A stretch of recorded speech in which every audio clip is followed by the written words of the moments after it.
versículos 8 e 9. Amém. Efésios 2, versículos 8 e 9.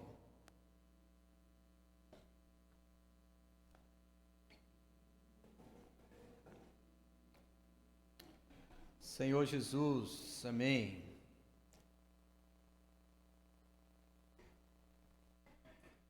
Amém. Porque pela graça sois salvos, mediante a fé. E isto não vem de vós, é dom de Deus, não de obras, para que ninguém se glorie. Amém. Vamos orar e ler esses versículos. Porque pela graça sois salvos. Amém. Porque pela graça sois salvos. Sim, mediante a fé. E isso não vem de vós, é dom de Deus, não de obras, para que ninguém se glorie. Ó Senhor Jesus. Amém. Louvado seja o Senhor. Então hoje vamos ter um pouco de comunhão, tocando um pouco mais nessa questão da salvação. E nessa mensagem, a incondicional salvação de Deus para o homem. Louvado seja o Senhor.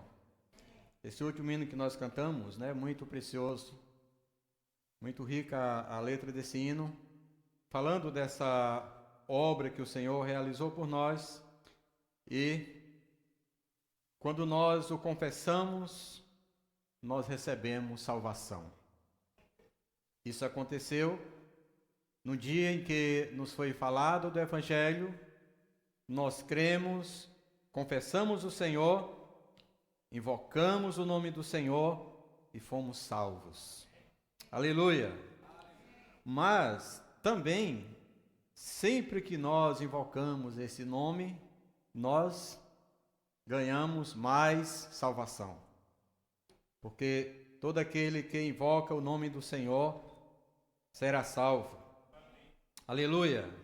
Louvado seja o Senhor. Por que a salvação de Deus, ela é incondicional? Porque esse título, a incondicional salvação de Deus.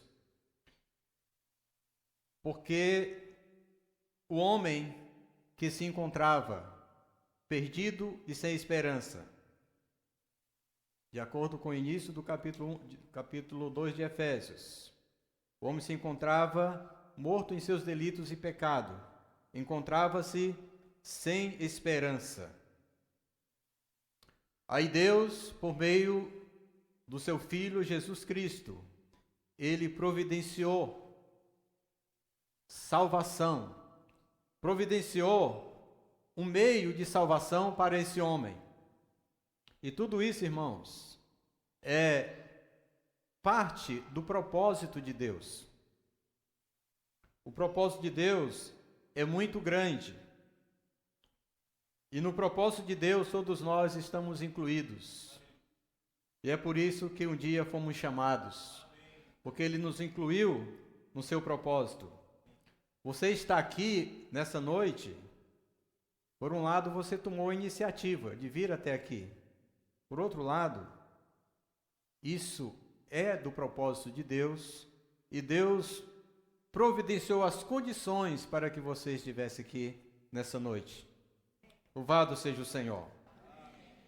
E algo que nós devemos sempre ter no nosso interior é esse coração grato, esse coração de gratidão ao Senhor, por essa obra maravilhosa que Ele realizou por nós, uma vez que nós não merecíamos que o Senhor fizesse nada por nós. De acordo com o que nos diz a Escritura, todos nós nascemos já com o destino certo, condenação eterna. Deus não tinha obrigação nenhuma de fazer nada por nós, mas estava no seu propósito, que esse homem que Ele criou, lá no início da criação, dessa criação, esse homem que Ele criou, ele já sabia o que aconteceria, e sabendo disso, ele já providenciou um meio para resgatar esse homem a ele, para trazer esse homem de volta para ele. Então, irmãos, isso é o amor de Deus. Ó Senhor Jesus. E essa salvação incondicional de Deus, já diz, é incondicional. Deus não exige nada de nós. O hino falou isso, né? Ele nada me exigiu, como graça se deu a mim. Deus não exige nada do homem para que ele receba essa salvação eterna. Receber Jesus Cristo no seu interior. E receber Jesus Cristo no seu interior é receber o Espírito Santo no seu interior. E para isso, irmãos, Deus não exigiu nada de mim nem de você.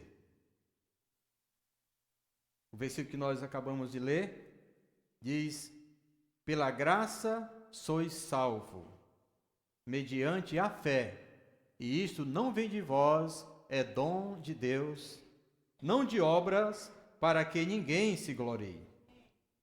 Então, essa salvação de Deus, ela tem base no amor de Deus, na misericórdia de Deus e na graça de Deus. E nós vemos isso também em Efésios 2. O versículo 4 diz: mas Deus, sendo rico em misericórdia, por causa do grande amor com que nos amou, e estando nós mortos em nossos delitos, nos deu vida, juntamente com Cristo, pela graça sois salvo. Irmãos, quantas vezes nós já lemos ou já ouvimos esses versículos? E quando nós citamos esses versículos, já não precisa mais nem abrir a Bíblia. Nós já sabemos de cor. Mas Deus, sendo rico em misericórdia, por causa do grande amor com que nos amou. E estando nós mortos em nossos delitos, nos deu vida, juntamente com Cristo, pela graça sois salvo. Você já está acostumado com esse versículo, você não precisa mais ouvi-lo, você não precisa mais lê-lo. Ó Senhor Jesus, irmãos, todos os dias, eu e você, precisamos tocar, apalpar essa realidade. Deus é rico em misericórdia. O fato de Deus ser rico em misericórdia, um dia Ele nos salvou. O fato de Deus ser rico em misericórdia, nós estamos aqui. Porque todos os dias nós precisamos, nós necessitamos da misericórdia de Deus. Se Deus baseasse-se em méritos nossos para nos manter vivos, para nos manter de pé, para nos conceder alguma coisa, nós já não existiríamos mais. Irmãos, a misericórdia de Deus, ela é infinita. Deus é rico em misericórdia. Você não está grato ao Senhor por isso, por Ele ser rico em misericórdia? Já pensou se a misericórdia de Deus fosse do tamanho da minha misericórdia? Ou da sua misericórdia? Qual o tamanho da sua misericórdia? Quantas vezes você suporta alguém lhe ofender, aí você perdoa, alguém lhe ofende outra vez, você perdoa, alguém lhe ofende outra vez, você perdoa. O Pedro disse, 3 vezes é suficiente. Para você, quantas vezes? 7 vezes, né? Para Pedro, 7 vezes era suficiente. Então, irmãos, se a misericórdia de Deus fosse do tamanho da nossa misericórdia, ai de nós, né? Mas louvado seja o Senhor pela sua rica misericórdia. E na riqueza da sua misericórdia e por causa do grande amor com que nos amou, Ele nos deu vida. Porque quando Ele nos deu vida, quando nós recebemos a vida de Deus, por meio de confessá-lo como nosso Senhor, qual era a nossa condição? Mortos em delitos e pecados, envolvidos com a natureza maligna que nos separava de Deus e que nos tornava inimigos de Deus e que nos tornava alvos da ira de Deus. Foi nessa condição que Deus nos concedeu a sua vida. Deus, sendo rico em misericórdia, por causa do grande amor com que nos amou, e estando nós mortos em nossos delitos, nos deu vida. Pela graça sois salvo. Pela graça, ou seja, Ele não nos exigiu nada. Ele não pediu nada. Ele não cobrou nada. Ele não cobrou de você mérito. Ele não cobrou de você perfeição. Ele não cobrou de você promessa de que seria fiel a Ele daquele dia em diante. Ele não cobrou nada. Ele se deu como graça. Ele simplesmente se deu como graça. Ó Senhor Jesus. Então, irmãos, essa salvação de Deus, ela é incondicional. Deus não exige do homem nada para que lhe conceda essa salvação. Esse versículo 8 e 9 que nós lemos.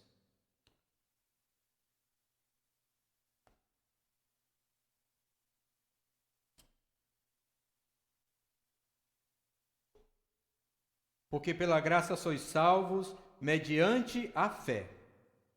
E isto não vem de vós, é dom de Deus. Não de obras para que ninguém se glorie. Às vezes nós ainda, talvez até algum momento, passe pela nossa cabeça de que pelo fato de nós termos essa promessa de Deus, ou termos essa salvação de Deus, nós somos melhores do que outras pessoas. E pode ser que alguém até ache que seja motivo de se orgulhar ou achar que é melhor do que outros, pelo fato de ter essa salvação. Essa salvação não deve nada a você, não deve nada a mim. Ou seja, eu não fiz nada para isso. Eu só tenho que agradecer ao Senhor por ter recebido tal salvação. E com relação a outros, eu preciso ter misericórdia e fazer com que as outras pessoas elas conheçam essa salvação, para que elas recebam de Deus esse presente que eu também recebi, esse presente que você também recebeu. Então, quando ele fala aqui, pela graça sois salvo, isso não vem de vós, é dom de Deus, isso é um presente de Deus. A salvação é um presente de Deus para o homem. Qual o presente mais valioso que você recebeu na sua vida? Irmãos, independente do valor desse presente, embora esse presente custasse a riqueza do mundo inteiro, esse presente, diante do presente que nós recebemos de Deus, ainda é nada. Quão grande é o valor dessa salvação que nós recebemos do Senhor. Ó Senhor Jesus, e isso não vem de vós, é dom de Deus, não de obras, para que ninguém se glorie.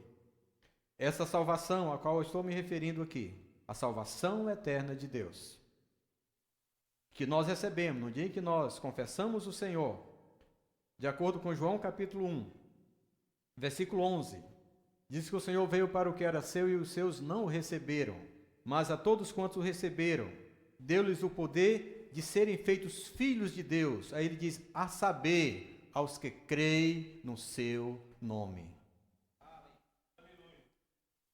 Aqueles que receberam a Jesus se tornaram filhos de Deus.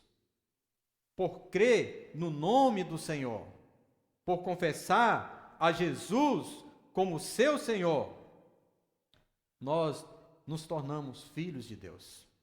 Irmãos, essa salvação é a salvação eterna de Deus. Essa salvação, ela é incondicional, não de obras, para que ninguém se glorie. Com respeito a essa salvação, Deus não precisa de obra do homem, Deus não precisa do esforço do homem, Deus não precisa de mérito do homem, Deus não precisa de nada do homem. Simplesmente, o homem estende a mão para receber aquilo que Deus está lhe oferecendo, que Deus colocou à sua disposição. Esse presente de Deus, que é essa salvação, custou o Filho de Deus, custou a vida do Filho de Deus, a entrega de Deus, entregando o seu próprio Filho para morrer por nós. Ó Senhor Jesus!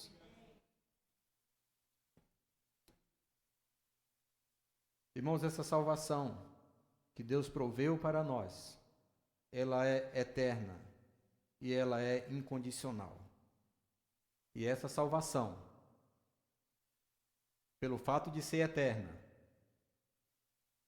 ela não tem perigo de você e eu perdê-la.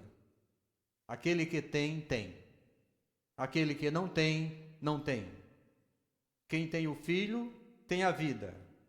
Quem não tem o Filho, não tem a vida. Então, quem tem, tem e a terá por toda a eternidade. Quem não tem, tem a oportunidade de recebê-la, porque ela está disponível a todos. Romanos capítulo 10, versículo 8. Vamos ler 10, de 8 a 13.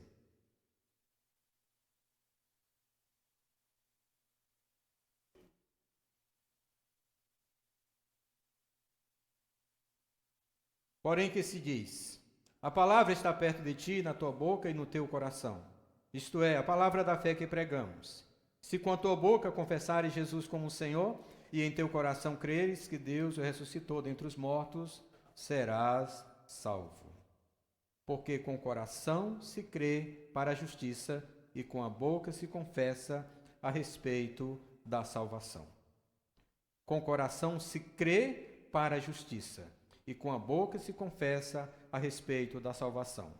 Se eu chegar para alguém e pedir para essa pessoa invocar o nome do Senhor, e pedir para ela, fale comigo, Senhor Jesus. E ela fala, Senhor Jesus. E ela falar 10 vezes, 1000 vezes, Senhor Jesus. Se ela não crê no coração, nessa obra que Cristo realizou, o invocar dela é apenas da boca para fora e não terá efeito de salvação sobre ela. Com o coração se crê para a justiça e com a boca se confessa a respeito da salvação. Irmãos, essa salvação é mediante crer, mediante confessar a Jesus. Ou seja, crer no coração e confessar a Jesus como Senhor. Foi assim que um dia nós recebemos essa salvação. E hoje nós ainda, irmãos, precisamos buscar diante do Senhor o frescor dessa salvação. O que ocorre é que o tempo vai passando e parece que nós esquecemos do valor desse tesouro que nós recebemos e não damos muito valor e vamos deixando de lado a experiência de desfrutar dessa salvação preciosa que nós recebemos de Deus. Sem essa salvação, qual seria o meu destino e o seu destino? Perdição eterna. Quantas vezes já ouvimos isso, né? Mas, irmãos, Deus nos deu tal salvação. Pela graça sois salvos mediante a fé. E isto não vem de vós, é dom de Deus, não de obras para que ninguém se glorie. Eu queria ler mais alguns versículos, para que isso, irmãos, fique muito claro na nossa mente com respeito à certeza e à segurança dessa salvação, para que nós também tenhamos segurança de passar para as pessoas com respeito a essa salvação, de anunciar para outras pessoas com respeito a essa salvação, porque isso faz parte de uma comissão que Deus deu para todos nós, que é anunciar essa salvação para outras pessoas.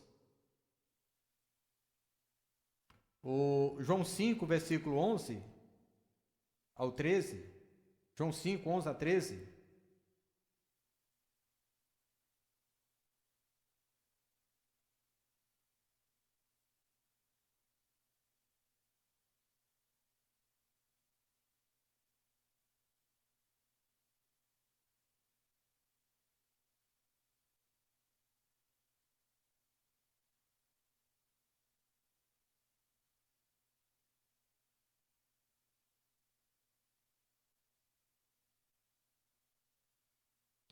Senhor Jesus. Ah, não é esse versículo aqui. É João 10, 27 a 28.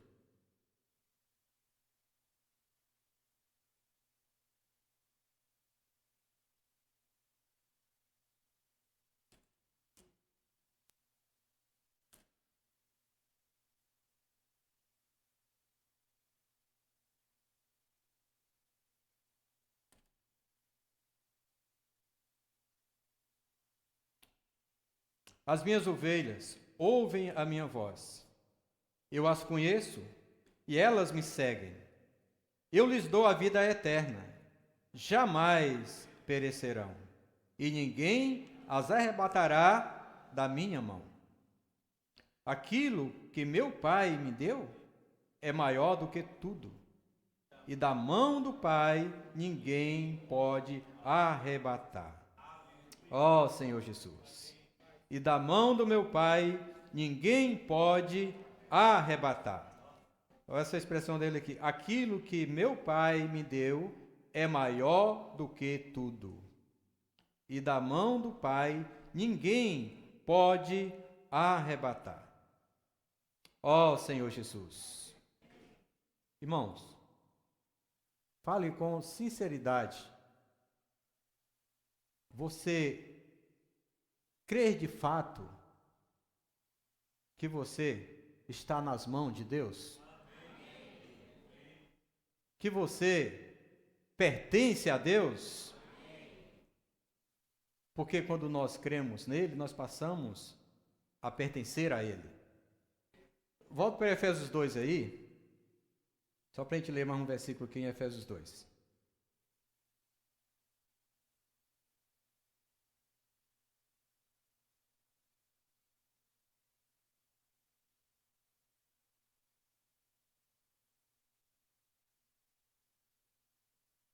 O versículo 5 e o 6. E estando nós mortos em nossos delitos, nos deu vida juntamente com Cristo, pela graça sois salvos, e juntamente com ele nos ressuscitou e nos fez assentar nos lugares celestiais em Cristo Jesus. Nos fez assentar nos lugares celestiais em Cristo Jesus. Quando nós olhamos para a nossa experiência, parece que não é muito fácil crer que foi isso que aconteceu conosco, né?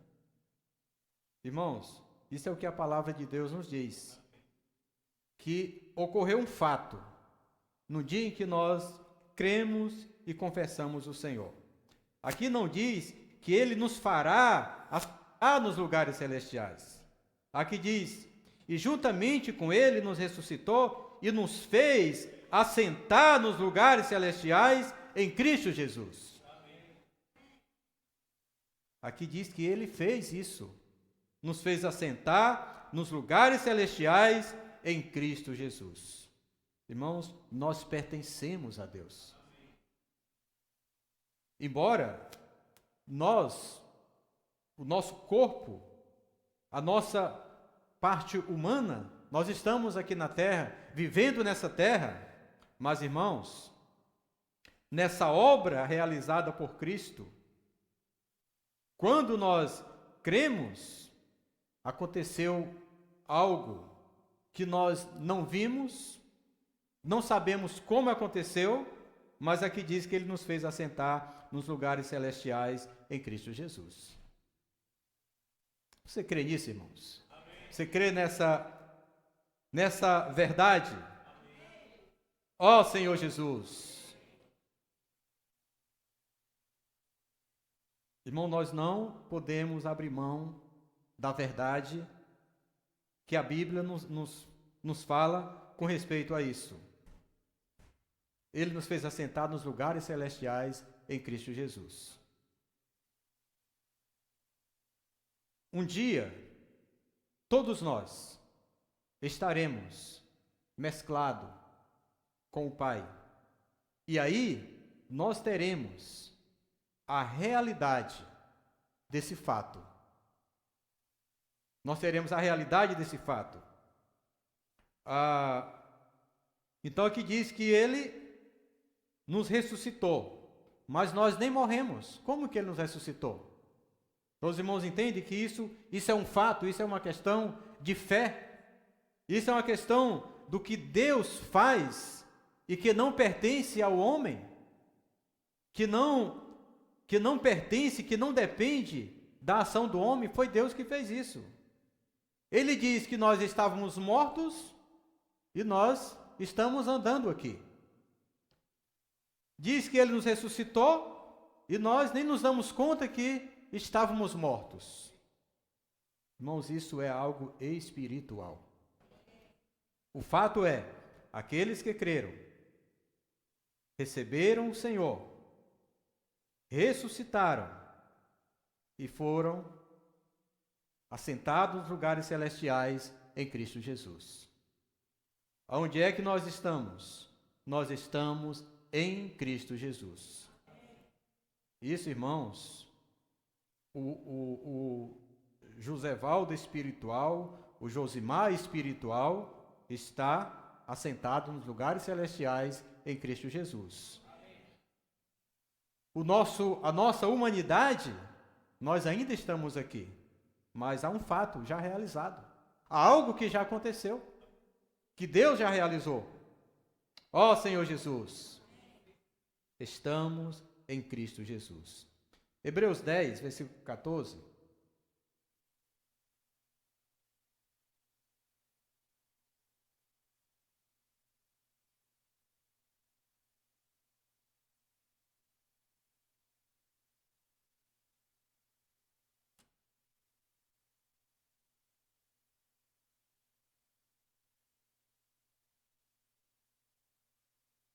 Porque com a única oferta aperfeiçoou para sempre quantos estão sendo santificados.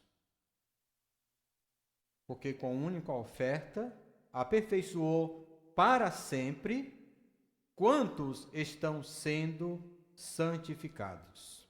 E quem são esses que estão sendo santificados? Foram esses que creram no Senhor.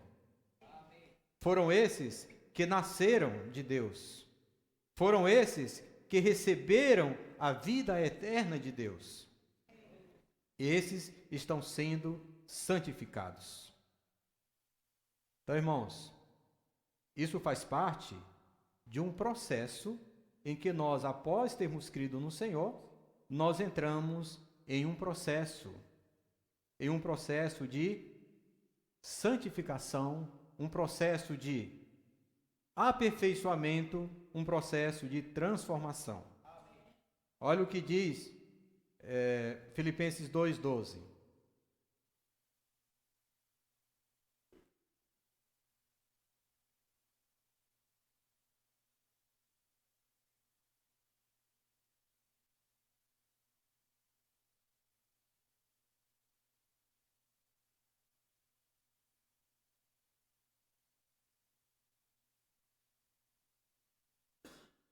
Assim, pois, amados meus, como sempre obedecestes, não só na minha presença, porém muito mais agora na minha ausência, desenvolvei a vossa salvação com temor e tremor, porque Deus é quem efetua em vós tanto querer como realizar, segundo a sua boa vontade. Então, Paulo, ele falou para os filipenses: desenvolvei a vossa salvação com temor e tremor. Eles já tinham recebido essa salvação e agora Paulo diz: desenvolva essa salvação com temor e tremor. Irmãos, pelo que entendemos, desenvolver essa salvação é algo sério. É algo necessário e que nós precisamos fazer a nossa parte no desenvolvimento dessa salvação. Ele diz com temor e tremor, porque Deus é quem efetua em vós tanto querer como realizar, segundo a sua boa vontade. E o Paulo também falou para os filipenses: aquele que começou boa obra em vós, há de completá-la até os dias de Cristo Jesus. E aqui no capítulo 2 ele fala que eles devem desenvolver a salvação. Vamos ler um pouco mais abaixo.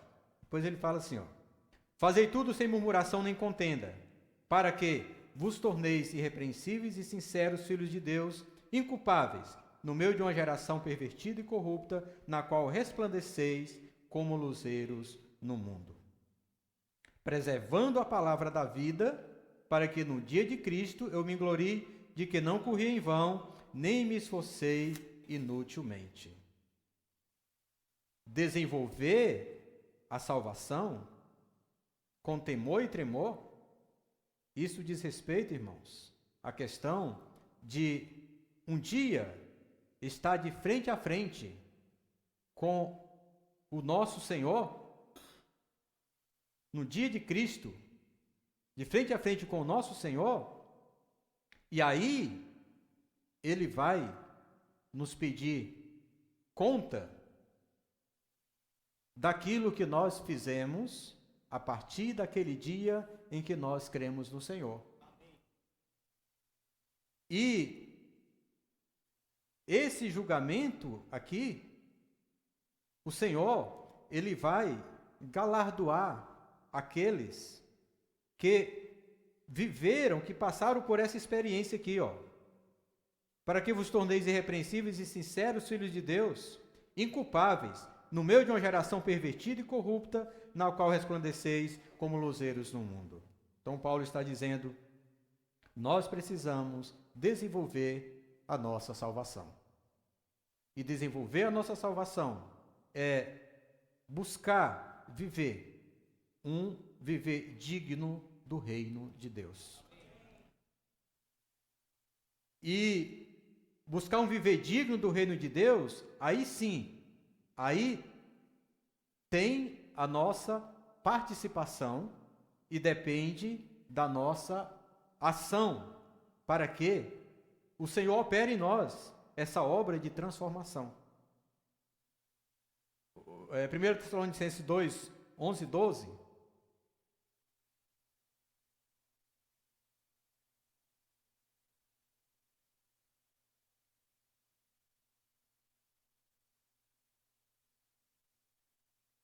E sabeis ainda de que maneira, como o Pai a seus filhos, a cada um de vós, exortamos, consolamos e admoestamos, para viverdes por modo digno de Deus, que vos chama para o seu reino e glória.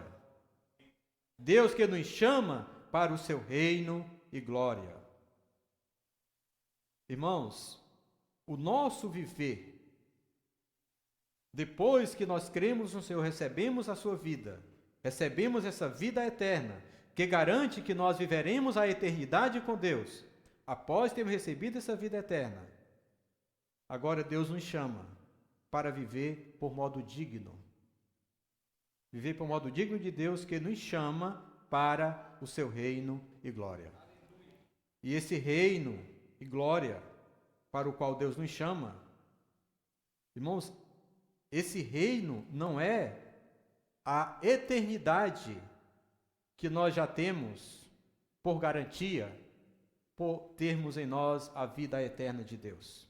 Esse reino e glória é um período de 1000 anos para que os cristãos vencedores, e os cristãos vencedores são esses que viveram de modo digno de Deus, eles irão desfrutar por 1000 anos desse reino, que é um reino de 1000 anos.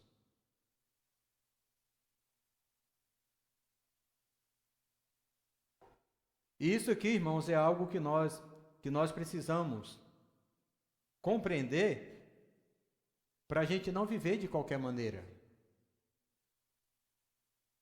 Existem outras linhas de interpretação sobre esse assunto, mas, de acordo com o que nós podemos observar em várias passagens, não temos tempo para ler essas passagens aqui, em várias passagens, o que nós conseguimos observar, se nós prestarmos atenção nos escritos do apóstolo Paulo, ele está sempre chamando a atenção dos irmãos, das igrejas para quem ele escreveu, para buscarem maturidade, buscarem crescimento espiritual.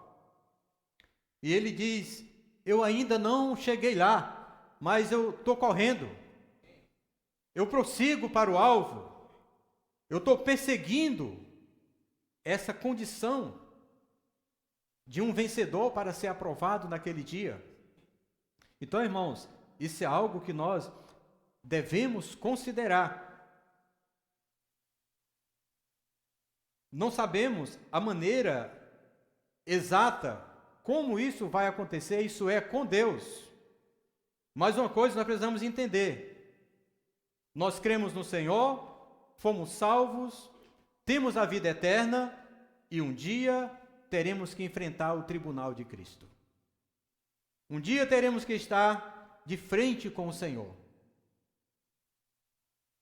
E de acordo com o que a palavra de Deus nos fala, naquele dia, quem não andou segundo essas normas, segundo esses ensinamentos aqui, eles vão ter problema com Deus. Vão ter problemas naquele dia. Eles não terão o mesmo tratamento que esses que viveram por modo digno de Deus terão. Por isso, irmãos, se, independente da maneira que isso vai acontecer, o que nós precisamos entender, né, de uma forma resumida, é que nós cremos no Senhor, nos tornamos filhos de Deus, e a palavra de Deus nos diz que nós não podemos continuar vivendo como criança a vida inteira. Efésios 4, 13, vamos ler também esse versículo aqui. Efésios 4, 13.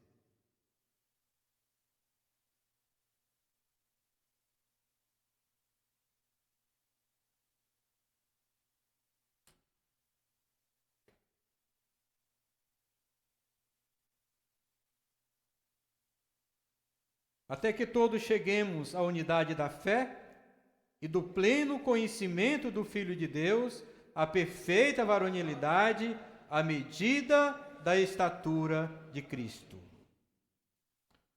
Até que todos cheguemos. Então há um desejo do apóstolo em que os efésios, eles busquem esse avanço espiritual, busque esse progresso espiritual, até que todos cheguemos à unidade da fé.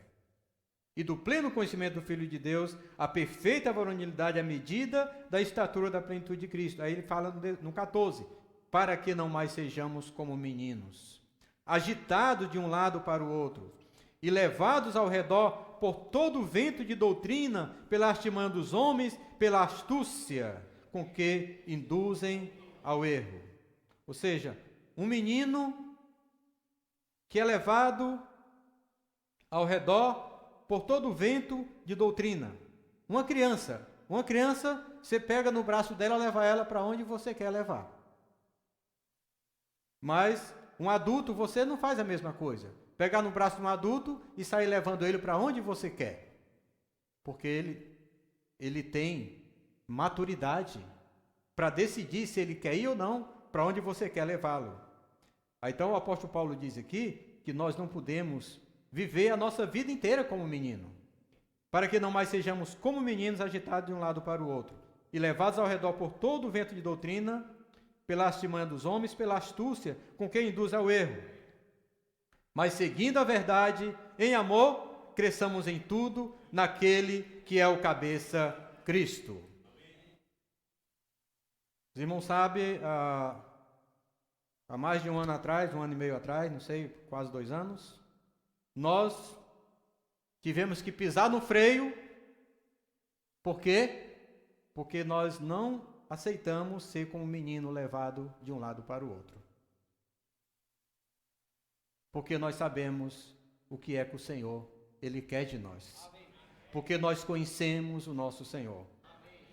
Aí o versículo 15 diz: mas seguindo a verdade em amor, cresçamos em tudo naquele que é a cabeça, Cristo, de quem todo o corpo bem ajustado e consolidado, pelo auxílio de toda junta, segundo a justa cooperação de cada parte, efetua o seu próprio aumento para a edificação de si mesmo em amor.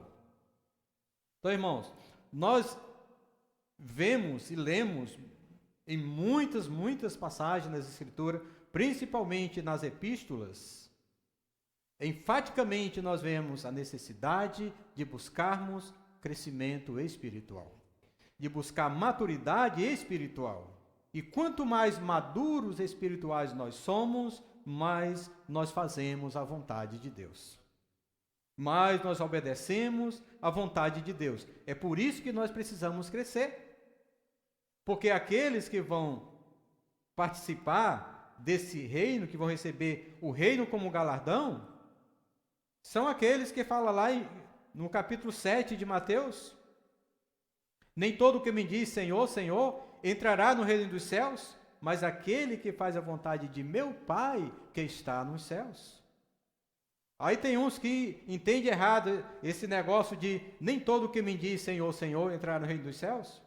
Aí diz: não precisa esse negócio de estar falando Senhor, Senhor, né? Deus reprova isso. Pelo contrário, Ele está dizendo: se nem todo que diz Senhor, Senhor vai entrar no reino, quanto mais quem não diz nada.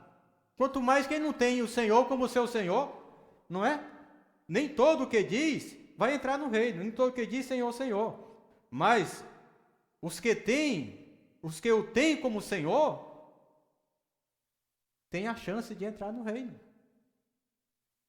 Ó Senhor Jesus, então nós precisamos buscar maturidade espiritual. Por um lado, precisamos ter a garantia e a certeza da salvação que Deus nos concedeu. Nós precisamos ter convicção disso. Por outro lado, nós precisamos ver essa salvação que nós recebemos, precisamos desenvolvê-la. E desenvolvê-la é buscarmos os meios que nos são oferecidos para crescermos em vida. E um dos itens disso, eu quero concluir falando sobre esse item que eu considero um dos itens cruciais para o nosso crescimento espiritual, para a nossa maturidade espiritual, que é, irmãos, reunião. Que é reunirmos. Nós temos necessidade de perseverança. E nós lemos em Hebreus capítulo 10: não deixemos de congregar-nos como é costume de alguns.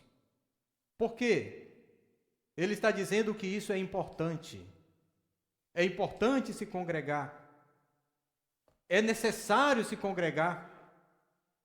Um crente, alguém que creu no Senhor, recebeu a vida de Deus e se isola na sua casa. Não quero comunhão com ninguém. Vou ler a minha Bíblia sozinho, vou ter minha comunhão com Deus sozinho. Irmãos, essa pessoa não será edificada, porque ela não tem contato com outros para ser edificado juntamente com outros. Nós precisamos nos reunir. Então, irmãos, nós precisamos entender e nos convencer do valor que as reuniões ela têm para a nossa vida cristã, para a nossa vida espiritual. As reuniões, irmãos, elas têm muito, muito valor para o nosso crescimento espiritual. E por isso que enfaticamente, a gente tem falado para os irmãos, né? Vamos procurar estar mais juntos. Vamos procurar reunir o tanto quanto possível. Irmãos, se você tem oportunidade de reunir todos os dias, não perca essa oportunidade. Você vai ter mais chance de crescer em vida. Você vai ter mais oportunidade na comunhão com outros irmãos, lendo a palavra de Deus, desfrutando das experiências dos outros irmãos. Nós vamos ter mais oportunidade de conhecer o Senhor, de crescer espiritualmente. Nós vamos ter, irmãos, mais chance de ser um desses que serão aprovados pelo Senhor naquele dia. Ó Senhor Jesus! Então nós precisamos, irmãos, saber do valor disso e nós precisamos dar o valor merecido para o fato de necessitarmos de nos reunir, de ter comunhão uns com os outros, de aproveitar toda oportunidade para ter comunhão uns com os outros. Daí no final de semana passado, nós falamos para os irmãos do nosso sentimento de nós começarmos uma reunião na quarta-feira, uma reunião semelhante à reunião do domingo, menos o partir do pão, né? Mas uma reunião em que nós possamos contar com todos os irmãos, ou pelo menos com a maioria dos irmãos, porque nós sentimos que nós precisamos estar mais juntos. Irmãos, você não terá prejuízo nenhum em gastar mais tempo do seu tempo para reunir, para estar junto dos irmãos. Então, nós queremos encorajar os irmãos e, claro, nós precisamos saber se há esse interesse, esse desejo dos irmãos, porque, irmão, nós sentimos que essa é a nossa necessidade.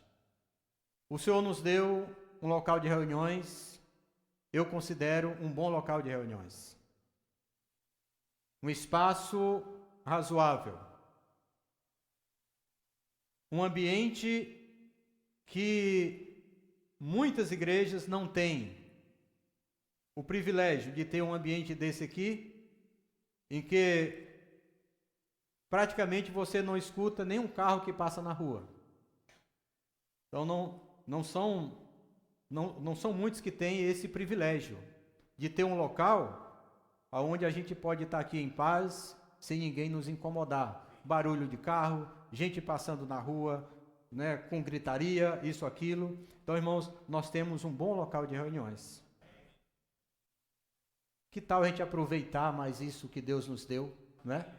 Aproveitar para ter mais comunhão, para ter mais tempo juntos, para desfrutarmos mais do Senhor juntos.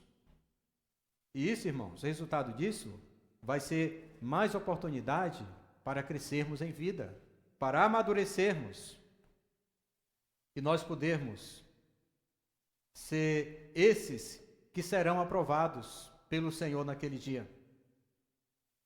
Quem quer ser aprovado pelo Senhor naquele dia, levante a mão. Tem alguém que não vai querer reinar com o Senhor os 1000 anos? Alguém não quer? Levante a mão só quem quer. Amém. Louvado seja o Senhor. Então, eu creio que esse é o desejo de todos nós. Mas o reino milenar, esse galardão não será presente, será recompensa. O presente nós já recebemos a salvação. Agora, o galardão é recompensa. Então não será presente. E recompensa recebe quem fez por merecer recompensa. Ninguém é recompensado por não ter feito nada. Alguém é recompensado por ter feito alguma coisa digno de receber recompensa. E é isso que o Senhor, Ele quer dar aos seus vencedores naquele dia. Então, irmão, vamos lutar por isso. Aí, por isso, sim, nós precisamos lutar. Era isso que Paulo fazia, e foi esse encorajamento que Paulo deu para todos nós, e não somente Paulo, mas todos aqueles que o Senhor usou como seus canais para falar e registrar na Bíblia. E hoje nós temos acesso a essa palavra e sermos encorajados também com essa mesma palavra. Louvado seja o Senhor.